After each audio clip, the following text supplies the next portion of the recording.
Cold weather camping and backpacking doesn't mean your gear has to be heavy. In this video, we're going through a full gear loadout that will keep you warm to 10 degrees Fahrenheit and it only weighs 14 pounds. It belongs to the owner of Outdoor Vitals, Tayson. So this is is this a winter loadout? What is this loadout that we're looking at here? Late fall, early spring. It's not full winter, like if I was gonna go summit a peak in the middle of winter. What would be the ideal temperature that you would take? Just so people understand how this is packed and why it's gonna probably weigh 60 to 70 pounds. That's on the light end, but yeah, this would be like overnight lows getting down close to like 10 degrees Fahrenheit. Oh, yeah, that's winter for sure. Yeah. Okay, so I think we should weigh it. Yeah, I just think winter in Utah, a lot of times we're going like sub-0 degrees. So let's do that. Let's weigh it. Looks like this scale is for weighing marlin on the ocean. Can you see that? I can. Yeah, 14.2. Jeez Louise, I thought you were an ultralight company.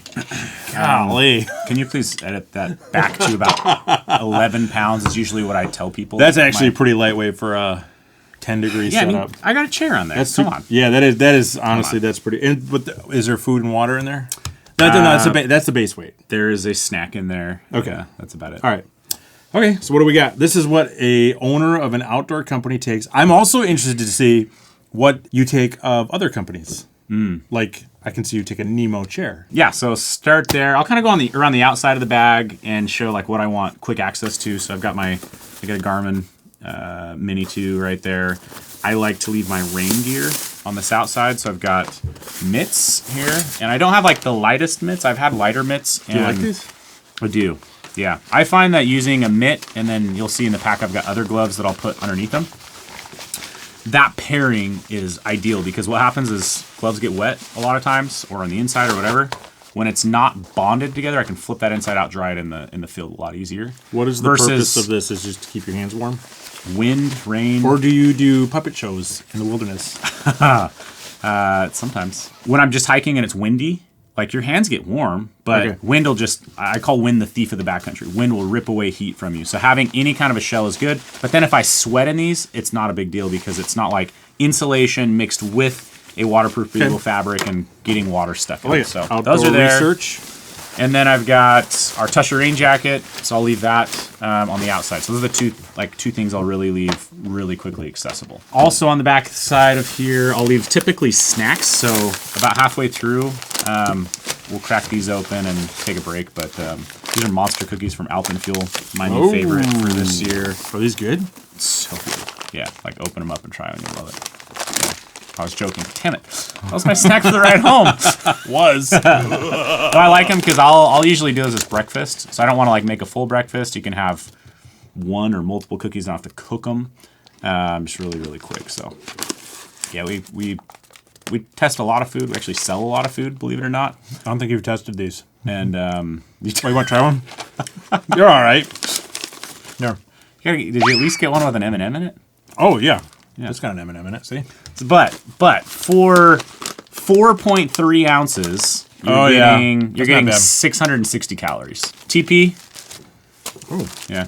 I'm not sure why you threw that at me. He's mad at me for not liking his cookies. I'm so sad about the cookies. Titanium spoon. Oh, yeah. Put that on the outside. And then this is just a Swedish cloth I used to wipe down like the inside of a tent or anything like that. Because they just absorb a ton of water and wring out real easy.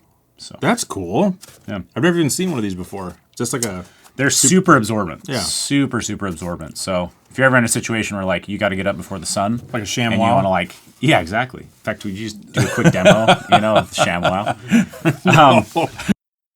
Hi, it's Dan with Shamwow. So yeah, I use that. Like if you got to get up before the sun and you've got a little condensation in your tent, you can wipe it off, keep things drier. So that's everything that I usually keep back here. Okay. In the front here, I'll usually keep sunglasses in here. Right now, I've got just some lightweight gloves as well, just some little fleece ones. You do not like cold hands, do you? In one of my hip belt pockets here, this is what I've got, a little thing of sunscreen. This is a Joshua Tree, one that I've been using. A little tiny bit of chapstick.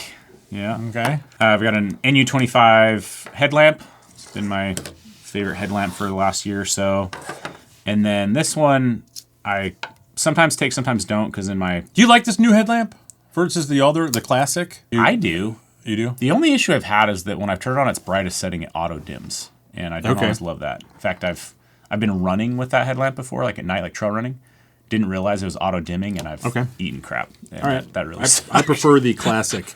The classic, yeah. They did bring back the NU20 Classic, and it's pretty good. So if I feel the need to bring a knife, I've got a Benchmade Bug Out Mini that I've been running, but I also have like a scalpel razor blade style one in my first aid kit that I always keep with me. Okay. I've usually got a lot more of these, but you know, this is a Great Value drink mix, and then these have been like a secret weapon for me lately.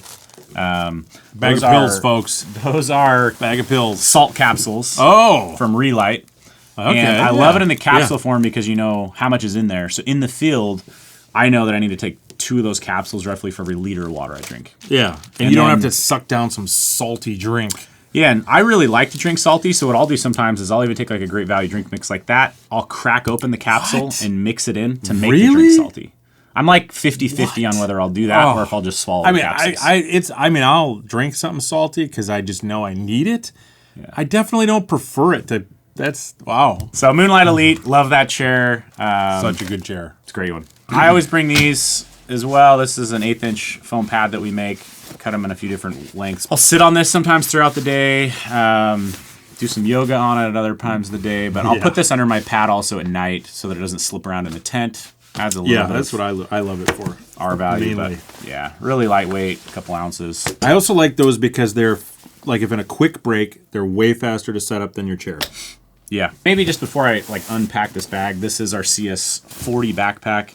40-liter main compartment. It's a good backpack. So then you've got more capacity if you roll that up. That doesn't include extra pocketing there. So it's realistically, compared to a lot of packs on the market, it's more like a 50-liter pack. So don't let it scare you away too much being a 40-liter. But the biggest thing I'll call out on this, besides just the Ultra fabric, and you can see this is a pack that's like hundreds of miles with me. I didn't clean it up, for you, but I probably should have. Good thing this isn't smell-o-vision, folks. Just say that right now. It's not terribly bad.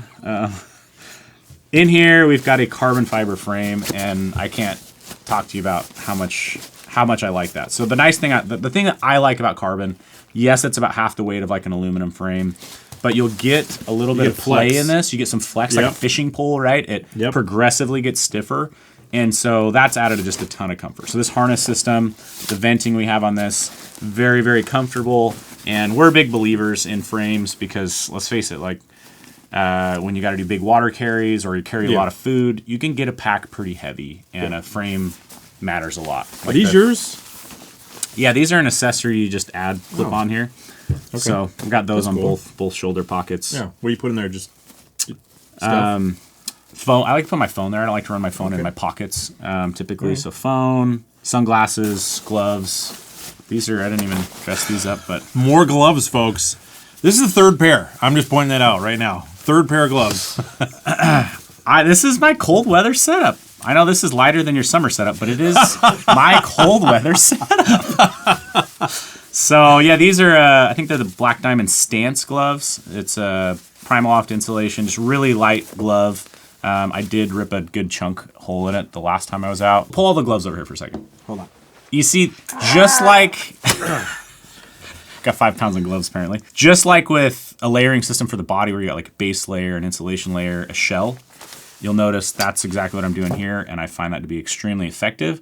When you start getting gloves that like are all meshed together, right? Like one glove to do it all. I don't love that because what happens if if you start to get moisture inside there or anything like that. Swiss Army knife is not the answer typically to a layering system. That goes for your hands and your body. So this is also kind of a quick grab. This is our Nebo Windbreaker. So this is just a really lightweight, like 3.5 ounce windbreaker. Yep. Solid piece for when you're doing winter, colder stuff. If it's windy at all, shed some wind, helps you retain body heat as you're being active. And then a lot of people don't realize this, but I'll layer over the top of this. There's no reason you can't. It just helps trap in more heat. And for the weight, it's a really, really useful piece on the trail. There's a lot of windbreakers out there that are like trash bags. You've got your hands on this. How does that feel essentially? Feels nice. A lot softer, right? Oh, yeah. Like not noisy. Doesn't look like a garbage sack on you. It's a high breathability piece. What do you say to people that like their rain jacket as a windbreaker? There's pros and cons to that. Like if I'm in a really weight conscious thing, like I will use that. That does have pit zips, and so I can dump heat and keep it in that regard. But the thing is, no matter what, you're going to sweat in a rain jacket. when you're being active. That is in true. it. Yep, that is true. Whereas the Nebo, you can really keep from trapping any sweat in it. Yeah. So there's more clothes here. This is where I've got my clothes bag, and this is exactly how I would pack a bag as well. This is your clothes bag? It's my clothes bag. Wow. So I got a lot of like insulation pieces in here. So this is the Nova Pro. Yeah, new I love color this we jacket. released This is a in great that. It's got our Nova stitchless fabric on it, right? Okay. So it's Yep. if you pull those baffles tight, you'll see there's no stitching in it. We can take about 10,000 needle holes out of a jacket, which is areas where wind, rain, things like that get into the jacket, dirt, debris. So it's super water resistant. We also blend this insulation. So it's an 800 fill power blended insulation. It cannot collapse because there's some synthetic blended into it, but it still tests at over 800 fill power. So this is a bomb-proof puffy. Just a really, I would agree with that. a piece you can really rely on. In I that like country. this because it's not like super slim fitting either. Yeah. I do like that about it because I have a little bit of a gut, folks. Makes me look skinny. What? I'm just waiting for that to end. Yeah. I wanted to make sure he gave that enough time, to He was letting sink in. This piece, you like this piece as well. This is our Ventus hoodie. So I'll pair this as a mid layer in colder conditions. You've got kind of a half zip here, 3/4 zip. You've got underarm perforated vents here, so it's a really like a piece that you can wear in a dynamic range of temperatures.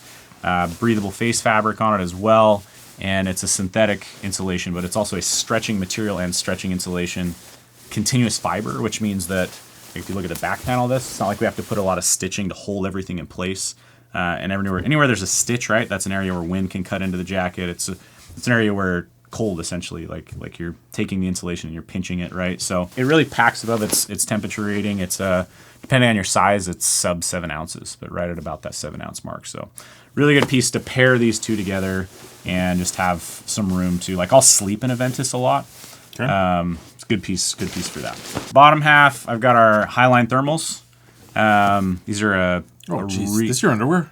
maybe. I don't know if this just got real personal, folks. Yeah. What's impressive about this? It's a really impressive fleece where they can brush the inside of this and not interfere with the durability on the outside. High loft piece. This is extremely light. I want to say this thermal is like around the 3 ounce mark.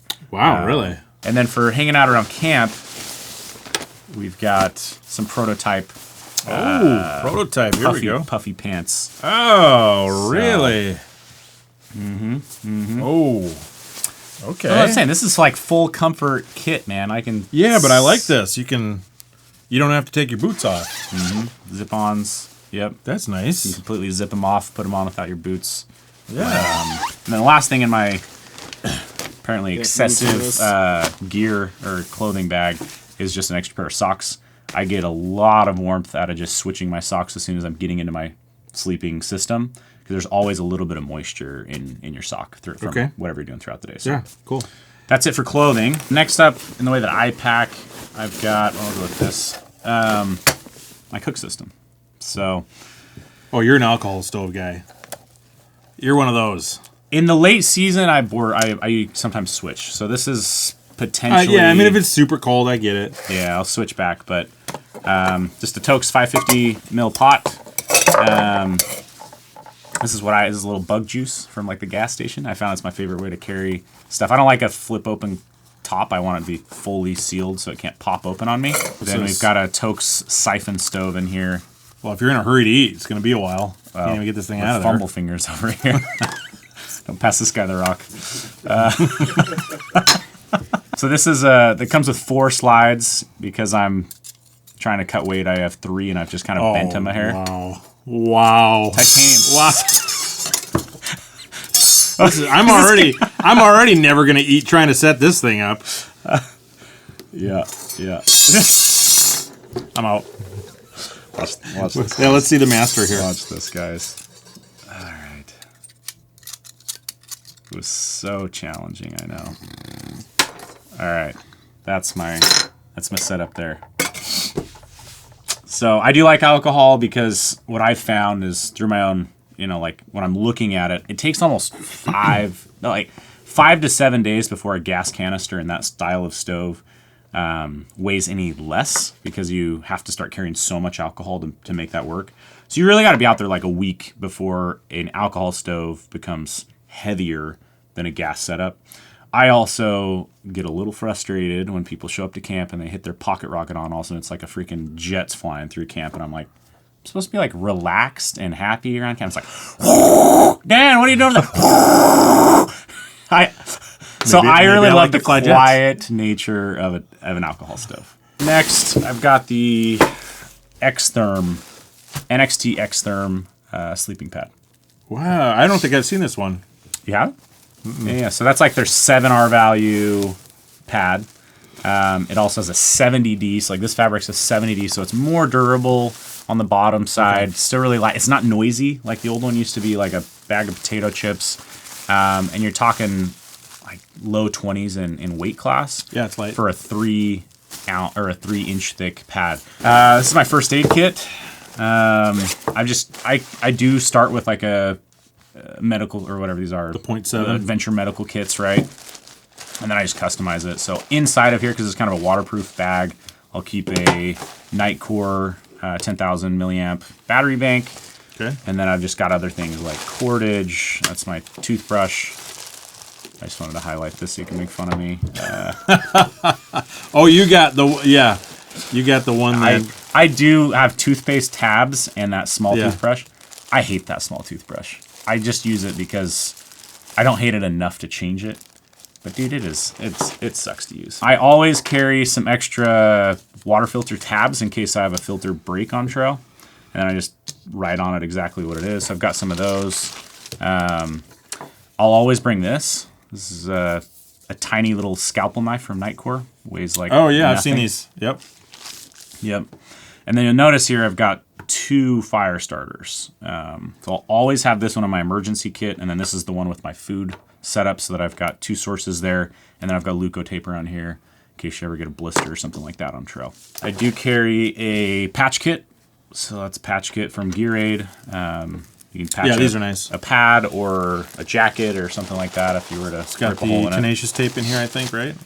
Yep. Kind of on that fire starter mentality, I do carry a fire starter. A lot of people are like, well, you can't start a fire. No, I'm an Eagle Scout, guys. I can start a fire. Are you an Eagle Scout? Yeah, I'm an Eagle Scout. Wow. Yeah. Someone asked me that the other day. I feel like there needs to be like the caw. I don't think that's an Eagle sound. So I carry a fire starter. The big reason there, sometimes you're in conditions where it's just not ideal, but also like I do a lot of solo stuff. So let's just say I broke my leg and it's going to be challenging to go gather the perfect tinder. It's a safety thing. So I carry a fire starter. This is my colder weather blend, but so that's a fire starter. No explanation necessary. I think it's a good idea. Yeah, I think I think it's a huge safety thing. Couple meds, basically. I'm just checking ibuprofen. to make sure these are still good. Oh, all right, you passed the test. Good job. Yeah, got some ibuprofen. Usually have ibuprofen and like an aspirin. A small sew kit. I've taken like a sew kit from Walmart and just dumbed it down. Some safety pins, and then I've got $20.